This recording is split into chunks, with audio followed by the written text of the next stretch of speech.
As governments, we also have to guard workers who are fighting this unprecedented. This virus is very tricky.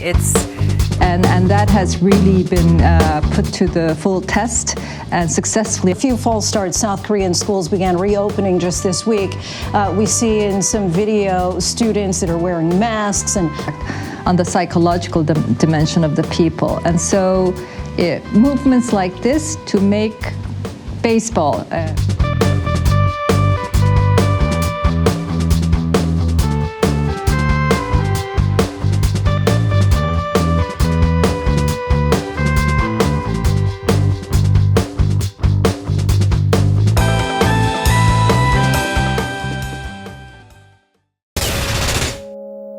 South Korea reported its first coronavirus case the very same day as the U.S., January 20th. But South Korea has kept its infection and death rates much lower than we have, reporting about 11,000 cases and fewer than 300 deaths. And the country is now up and running. We bring in South Korea's Foreign Minister, Kang Kyung-Wha. Thank you so much for joining us.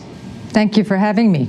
So we wanted to pick your brain on a number of topics related to coronavirus because the response in South Korea has been so widely applauded. Strategies like screening people who entered the country, drive-through testing, disinfection protocols, and contact tracing. Do you think that South Korea's strategies could work in the U.S.? And even if they could, do you think that perhaps it's too late for Americans to adopt them? Well, I think, first of all, our country has never been closed. We've always kept society open and the border open. And we were able to do this because we had the 3 T's, the testing, tracing, and treatment, a very robust system of the 3 T's. I think the 3 T's are the key to any fight against any infectious disease. And it just so happens that our recent experience with the MERS outbreak in 2015 laid the seed for the success this time. Our response to MERS in 2015 was not that laudable. There was lots of shortcoming.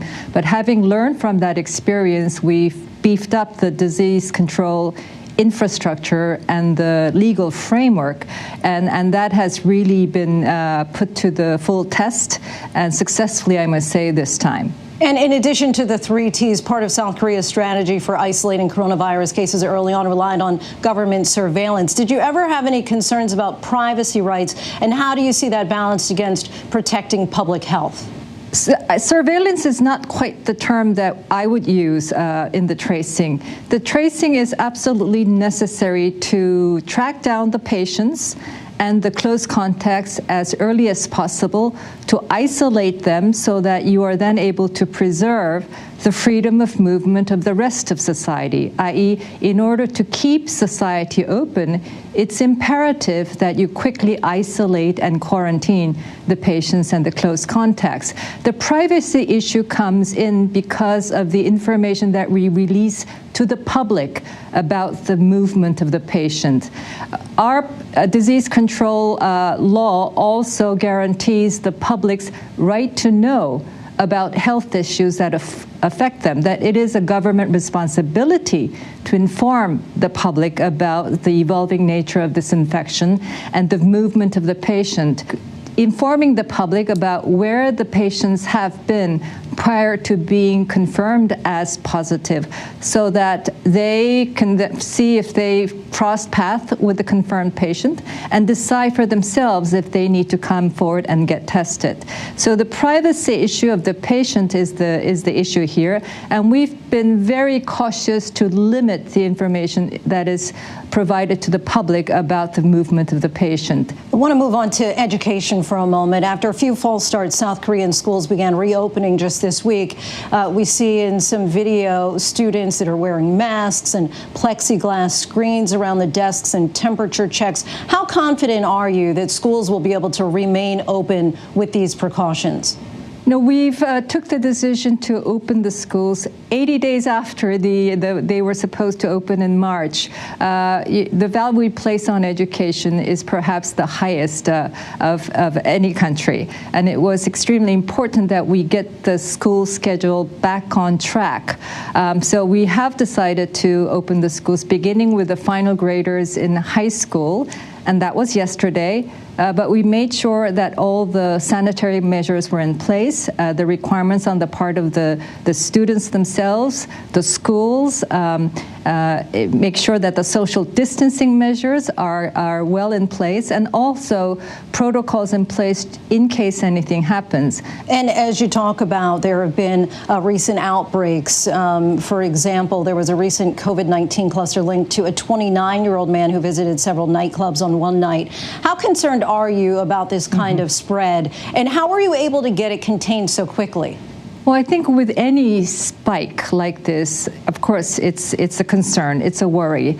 And that particular case has now led to nearly 200 cases over a matter of 10 or so days. And this is all originating to some nightclub activities during the long holiday period in early May. Obviously, the nightclub activities involve a lot of young people who hop bars, I think it's the expression, move around the country, and so that has meant we found infections related to the club activities in all parts of the country. I think once again, our testing and tracing capacity was put to the test. It quickly ramped up. Prior to this spike, the daily testing numbers were around 5,000 or 6,000. After this spike, we've made it the testing available anonymous and free of cost, because we realized that many young people who frequented these establishments would be reluctant to come forward to get tested. So to make it anonymous and cost-free, we've been able to test well over 60,000, I think, cases over the past 10 days, and that then had led to this number of confirmed cases, both who went to the establishments themselves, but secondary infections of their family members, their friends, and workplace colleagues. And so that actually was going to be my next question, is are you expecting perhaps a second wave of infections, and is there any more preparation that goes into it beyond the 3 T's? I think we should all learn to live with this risk. It's a virus that travels very quickly. There's a lot we don't know about COVID-19, but one thing we know that it travels very quickly, and it also travels very silently. People can be spreading the disease without even knowing that they have the virus, because asymptomatic people can be contagious. It turns out that 2 days prior to the symptoms showing, that's when they are most contagious. In addition to the 3 T's, what we are preparing in terms of the contingencies, the Seoul metropolitan area is perhaps one of the most crowded spaces on earth. So the Seoul city government, the surrounding provincial government, with the participation of the city government of the Incheon airport, they are now putting together an integrated hospital management system so that if huge numbers of infections were to arise, they would be able to share the hospital resources, because it's very important not to get the medical establishments overwhelmed with a number of patients that they cannot handle.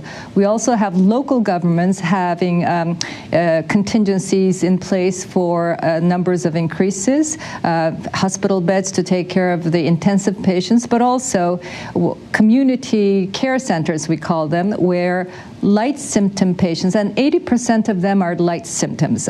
Some don't even need any care. They just need to be quarantined and monitored. And of course, the consistent messaging to the public that we're not going to go back to life pre-COVID. This risk is there, and therefore we need to learn to live with this risk, and that means everybody doing their share to stick to the sanitary rules, wearing masks in public places, in public transportation, and so on, and washing your hands, of course. And the message to being that everybody has a role to play. Since the United States now has the most infections of any country in the world, are you worried then about Americans bringing the virus to South Korea?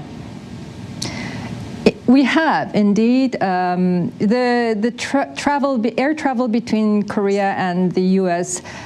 Is still very open. I mean, the numbers of flights has been greatly reduced because the number of passengers buying tickets, but the air travel remains largely open between the United States and Korea. We have Koreans coming in, we have other nationalities, Americans coming in through this flight, and yes, there are people who are confirmed positive after entry into Korea. And this is not just from the United States, it's from Europe, it's from countries in the Middle East and West Asia. And again, we're not closing the border on them, we are managing them.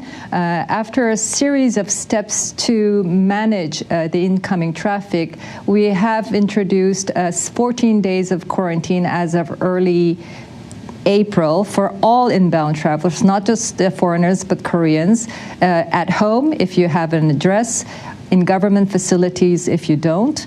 And also, since about 15 days ago, we've also introduced mandatory testing for all inbound travelers. And lastly, on a lighthearted note, the return of baseball has been a big deal. Many sports-starved Americans are turning into the Korean Baseball League, which is being broadcast here in the U.S. How important was that for your country to bring baseball back?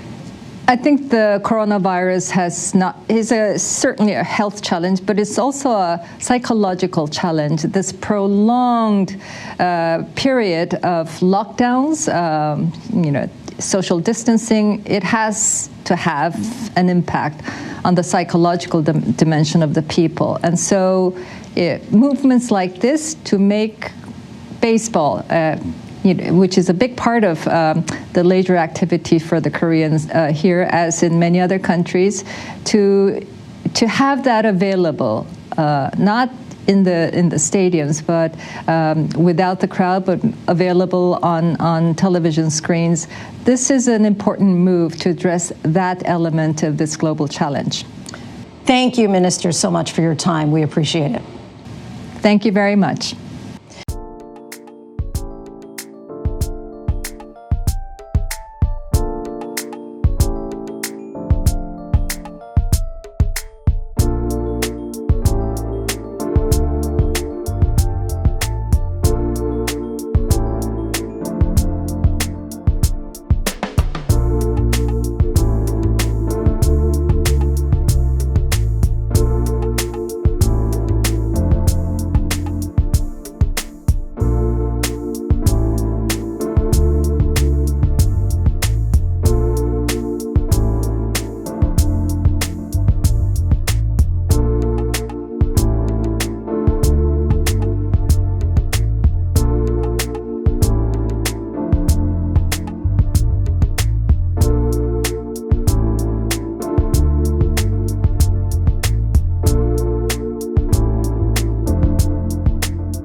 And it just so happens that our recent experience with the MERS outbreak in 2015 laid the seed for the success this time. I think once again, our testing and tracing capacity was put to the test.